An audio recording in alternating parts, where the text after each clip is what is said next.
কি এক অবস্থা মাননীয় speaker, it's me Arfatur Rahman Sagar. Welcome to another brand new blog.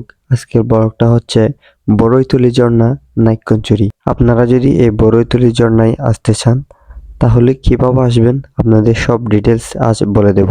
আমরা প্রথমে রামু থেকে মরিচা থেকে গুন্দুম, এরপর আমরা বড়ইতলী চলে আসলাম। মাঝপথে গিয়ে সুন্দর একটা জায়গা পেয়েছি, ওইখানে ছবি তোলার সময় আমার ভাই মোবাইলটা পানিতে ফেলে দেয়। ইস, কি যে কষ্ট! আমরা সবাই হাততালি দিচ্ছিলাম আর হাসছিলাম। সে তাড়াতাড়ি মোবাইলটা পানি থেকে তুলে নিল, এরপর আমাদের দিয়ে দিল। আমরা ভালোভাবে মুছে নিলাম মোবাইলটা। এরপরে সে আমার হাত ধরে উঠে আসলো।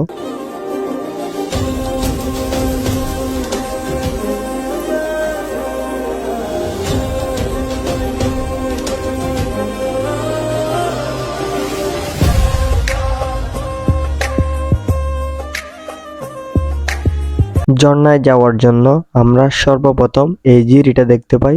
এই জিরিটার সূত্র ধরে আমরা সামনের দিকে এগিয়ে যাই। আমার মনে হয় পাহাড়ি পথে হাঁটলে কোনো ক্লান্তি আসে না, যতই হাঁটি ততই ভালো লাগে। প্রাকৃতিক সৌন্দর্য দেখে দেখে সামনের দিকে এগিয়ে যাই আমরা। বড়ইতলী ঝর্ণায় যাওয়ার সময় আপনি অবশ্যই সাবধানতা অবলম্বন করবেন, কারণ এর পাথরগুলো অনেক পিছলা হয়ে থাকে, সুতরাং আপনি যাতে পায়ে কষ্ট না পান সেই কথাটা মাথায় রাখবেন।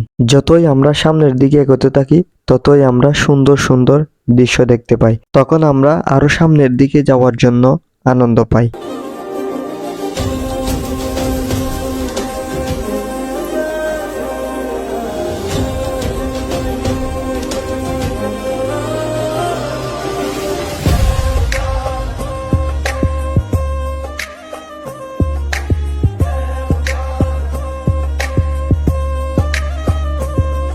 আমরা একটু পরপর এক একটি জায়গায় বিশ্রাম নিই, কারণ আমাদের এত দূর পর একবারে হাঁটা সম্ভব নয়।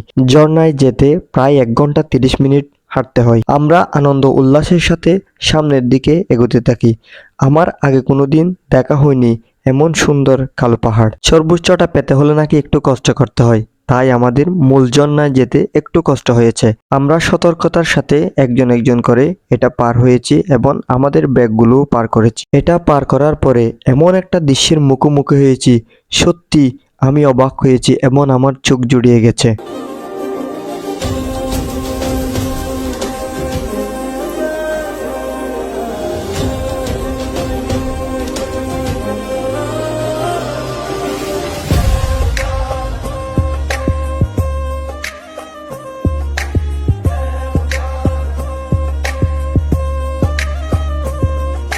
ঝর্ণার পানিগুলো এত ঠান্ডা এবং এত পরিষ্কার, আমরা পান করেও দেখেছি। ঝর্ণায় আসার পরে সবাই যার যার মতো করে ছবি তুলতেছে, গোসল করতেছে।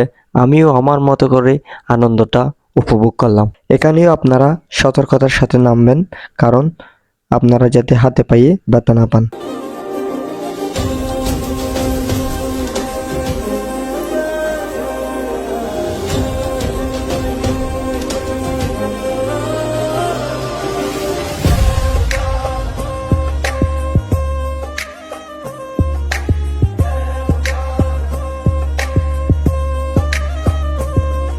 খাওয়া দাওয়া শেষে আমরা আবারও রওনা দিলাম আরেকটি নতুন গন্তব্যে, আরেকটি ঝর্ণা দেখার জন্য। মানে আমরা 2 নম্বর ঝর্ণাটি দেখার জন্য যাচ্ছি। এই ট্যুরে আমাদের সাথে গাইড হিসাবে ছিল বড়ইতলীর স্থানীয় অভিভাবককে অসংখ্য ধন্যবাদ তার মূল্যবান সময়টি আমাদের সাথে দেওয়ার জন্য। ফাইনালি আমরা চলে আসলাম 2 নম্বর ঝর্ণাটি দেখার জন্য। এই 2 নম্বর ঝর্ণাটি দেখে আমার পুরাই মাথা নষ্ট। মনে হয় সিনেমায় আগে যা দেখেছি তা বাস্তবে এখন চোখের সামনে।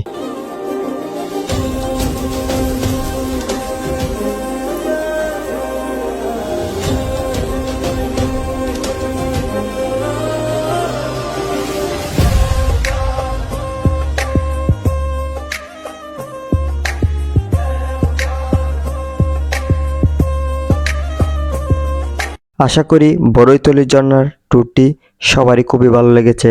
আমারও খুব চমৎকার লেগেছে। স্মৃতি হয়ে থাকবে এই ট্যুরটি।